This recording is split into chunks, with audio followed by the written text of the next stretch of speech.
stress is just one defense mechanism against a vulnerability. And I just wanted to summarize that it's really, really important that we buffer our other defenses against proposed vulnerabilities. All of the things I'm about to mention will reduce your ability to deal with stress or reduce your capacity to deal with what you're going through, and therefore you're more likely to experience a stress response. Put your hands up if you've had 8 hours sleep last night. Well done. Anyone else? 7? Yeah? About that. Less than 7? Okay. Most people. So, Dr. Matthew Walker, who's a sleep scientist, said that if you take the average number of people as a percentage who can deal with less than 7.5 hours sleep a night without compromise, and you round that number up, you get 0.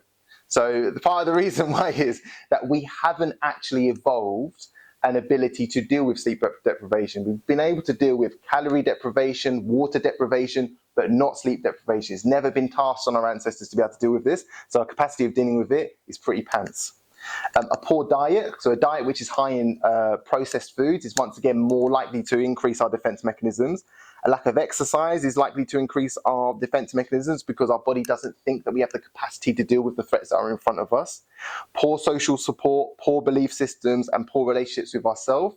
These are all things that are likely to really ramp up our anxiety. So if someone, for example, or our fear or our stress, so if we're proposed with someone, if we're in front of someone who we perceive doesn't have our best intentions, a lot of the time that will be perceived as far worse if the above things that I've mentioned, sleep, diet, exercise, social health, etc., if they're compromised, we're going to feel it a lot more.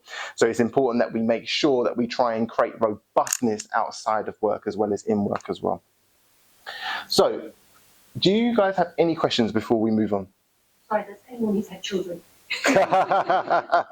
Yeah, so because you're fighting fires all the time, right? And with that, so with a lot of our patients, is we have to go through a real negotiation, because a lot of mums and dads, they create a rod to beat themselves with, in the sense that they have a very high expectations of themselves as to what they should be doing, how they should be eating, how they should be talking to people, how they should be talking to their kids, all of this stuff. And the last thing they show themselves is compassion, even though they're showing everyone else compassion.